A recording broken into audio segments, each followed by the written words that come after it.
Welcome, ladies and gentlemen, to the Daily High on this special Friday episode with your host, Matt McGregor and Tone Vase. Good morning, Tone. How are you, brother? Morning. I am very good. I am back in Miami. Uh, Back in Miami and had an awesome time in Roatan, Honduras. Unfortunately, it was time to leave and head back to the States. You can see right behind me, it says happy birthday with the Bitcoin being the B in the word birthday. We had a bunch of birthday celebrations here yesterday, played poker, of course, and yeah, I'll be around the US for like a week, and then I'll be off to Dubai and Maldives to host the summit. Yeah, you'll be with me in Denver. Let's That's go. right. There'll be Denver in the middle of it. Somehow I have to squeeze it in. Can't I wait. gotta All buy I right. gotta buy my flights, and I have no idea where I'm gonna stay. Can you send me where you're gonna stay? Yeah, somewhere downtown, somewhere in the hot area. I don't know. All right, let's rock. I'll send it to you. Let's go into the charts as we speak. Right now, starting on the daily time frame. Whoa, ladies and gentlemen, we are out of the $96,000 range.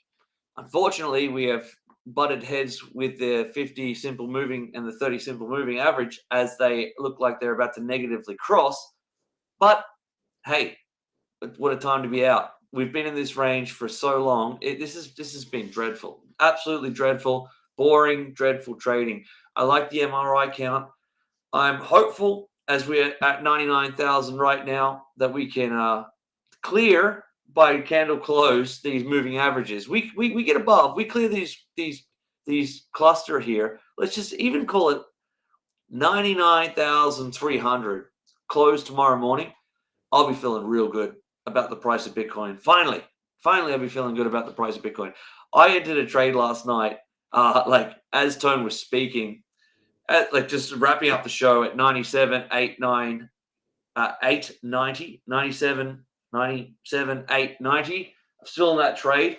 Oh, as we go to the lower time frames, you'll see it immediately turned against me as the show closed, and I just left it all night, unguarded, no stop loss, just let it rock.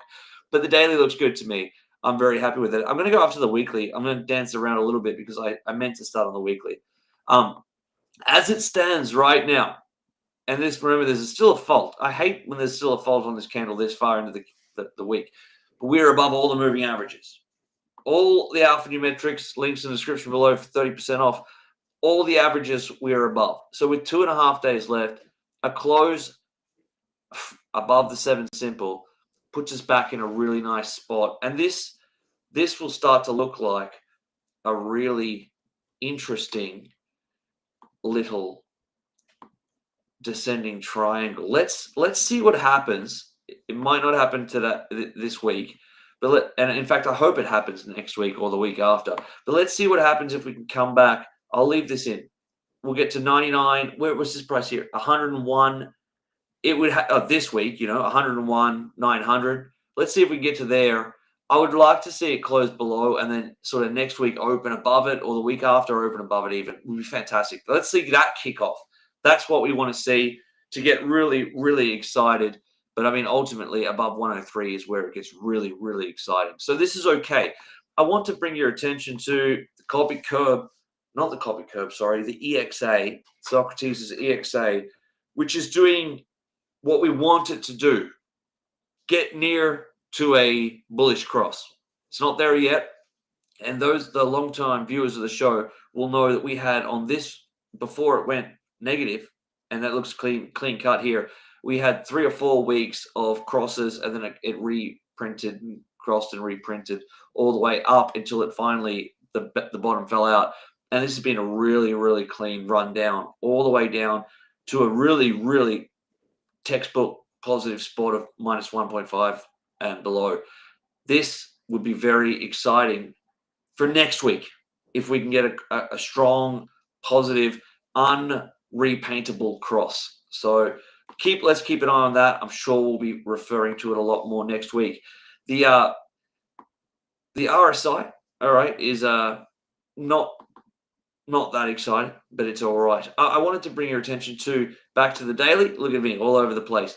The copy curve on the daily is what has been interesting to me because we did have the bearish cross back on the 2nd of February, and it is rounding off nicely to get back above the 0 line, which is what you want, right? Like you want to be buying into strength on the copy curve. You want to be buying it back when it crosses back over, as opposed to buying it when the price is dipping below the 0 line. It's common sense, and it is rounding off. Once again, this thing can turn. It's a lagging indicator and can repaint. So the week's not over, but as it stands, all systems look positive. Finally, positive. Something to say positive. The last 2 weeks has been goddamn nightmare to bring these shows to you every single day. It has been. Now that we're still below the 200 EMA, simple moving average. The green diamond, once again, in hindsight, on the Alpha Numerics, links in the description below for 30% off, turned out to be the buy of the fucking week. Green diamond inside the green wave, above the modified Lucisar. Shit, I wish I had the confidence to have bought it back then. But I mean, that's where you want to be buying, right? That's where you want to be buying, on these green diamonds. When they dip back inside the green wave, even here, bye, you got a chance to profit on that. That's a textbook one right there. Magic. And I didn't take it because I wasn't that interested at this point. But hell, it looks all right now. We are getting a bit overextended on the 4-hour time frame, to be honest. We came up and got the final talk about the MRI, but the next candle, if we don't start kicking on above the 200, I think that it could be a bit peaked. We'll see what happens when the stock market opens. Please have a look at the links in the description below for a fantastic sign-up bonus that we have on BitGet. We also have Blowfin, which is our favorite non-KYC exchange, and BitGet is by far our favorite KYC exchange. Absolutely fantastic. Sign up for the bots, everything as normal. Tomorrow morning, I got to go to bed soon because at 6 in the morning, Tokyo time, a way better time, 3 p.m. CST, I'll be on the Influencer Fight Club Spaces. If you're interested in karate combat and chat and seeing your old boy Matt chat on the Spaces, definitely check this out. It's going to be a lot of fun. All right, Tone, I am bringing it back home to you as I come off screen share. I hope you guys can join me tomorrow on the Spaces. It'll be really fun. Tone. All right, let me jump into my screen share and see what's going on. Picking up on what it looked like yesterday. Yesterday, I drew this blue resistance line. I did not touch it. I just opened this. This is the 4-hour chart. I think I drew it on a 1-hour chart because this line might have been cleaner. Let me see. Yeah, I didn't go into it on the 15-minute time frame, but basically from that line is where I got into my trade. And then the price dipped directly after I got in, but I just stayed in. You can see it right there. Yeah, this is a 4-hour chart. I drew this line saying that, hey, we need a close above, 1, 2, 3, 4 prior closing consolidations. I also believe I mentioned, well, if we close above this one, that would be even better. And the current 4-hour candle with 1 hour to go is getting ready to close above that candle. Now, keep in mind, this is an MRI warning candle. So starting in 40 minutes, we will get a 4-hour MRI top. And what am I anticipating from this top? I would anticipate a 1 to 4 candle correction. And ideally, it would kind of stay above that line. But also, I don't mind it pulling all the way back to 98 and picking up support from this moving average cluster right there. And that would be a nice buy the dip. And ironically, I am wearing the buy the dip shirt. I just have it on inside out because I'm retarded. And but there's a reason I have it on inside out. Well, not today. So okay, so my retardedness did have a reason. So this is the shirt I fly in because it's cold on freaking airplanes. So I like wearing my long sleeve shirts, and sometimes I grab a sweatshirt onto the plane. And but when it's a domestic flight, I wear my buy the dip shirt because the the Gestapo and the Nazis at the TSA can't do shit when it's a domestic flight within the US. But when I fly international and I'm landing from a foreign country to the US, I don't, wear a Bitcoin logo on my, body, giving the airport agents, free reign to search my shit. So I turn the shirt inside out. Now, this morning I should have turned it back around, but because I planned to wear my Buy the Dip shirt today, but I totally wore it inside out, so that was stupid. Oh, and having a cup of coffee. It's my rare time, like my once a week cup of coffee. And anyway, so this would be a beautiful, beautiful Buy the Dip, setting us up for finally, finally getting out of a no trade zone inside a no trade zone. So we still have a bigger version of the no trade zone, but I would really, really like to see, where is this, like, there's like another shape here. It's like, hold on. I can never know what I'm looking for. It's this path.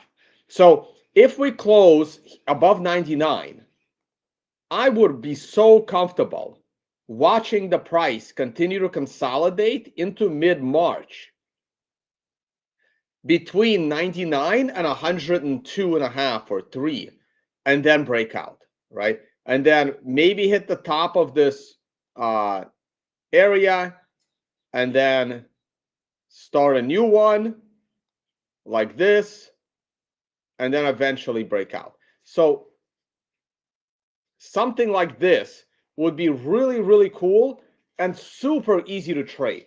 This would be great, right? Unless you have like some option trades and you really need Bitcoin to go to 150 sooner than later.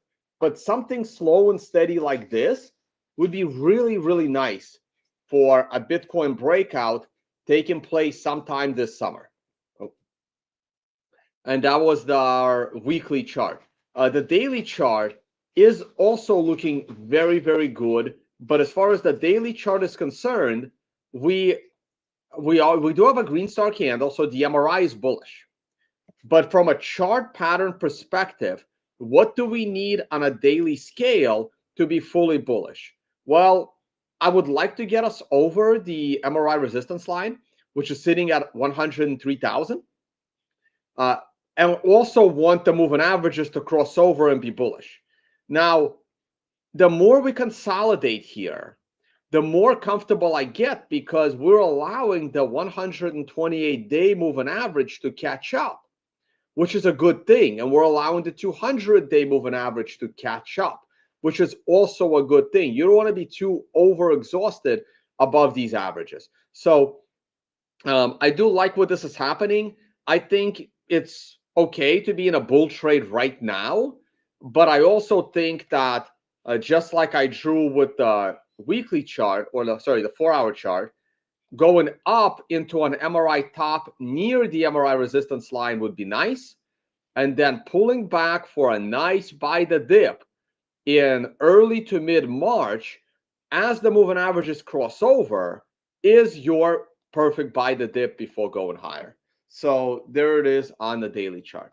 Okay, and that is pretty much it. We can go to a low level time frame. Let's see what happened at 10 a.m. If we go to a 10-minute chart, we crashed. We crashed into 930. We've been rising from 930. We broke up above 10 a.m. So it looks like no 10 a.m. trade on Bitcoin. Let's see if there is a 10 a.m. trade on the S&P in the making. This is the S&P on a daily chart. Here's the S&P on a 5-minute chart. And on a 5-minute chart, the low comes in on the 10:05 candle. So here's the 10 a.m. reversal. It's not that clean, but I would like to be bullish here. I would definitely be more bullish than bearish. So if we do, like, say, a bullish trade right now, the stop loss would be below the swing low, and your take profit would, you set a break-even stop once you're in the green. So something like that. It's still part of a 10 a.m. reversal. It's not, ideal. It's not great.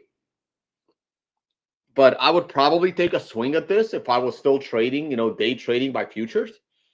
I would take a minor swing at this, and the moment I'm profitable and in the green, I mean, I would have probably taken a shot. Um, well, it would still been around current price, maybe a smidge lower, because I would have done it on this 5-minute candle, and I'd probably be buying around here, which isn't that much lower. I mean, it's probably like a few points lower. Uh, what do we got? Yeah, like maybe 3 points lower at best. I would have gotten the trade, which still matters, right? It could be a difference between eating a steak and eating ramen that night.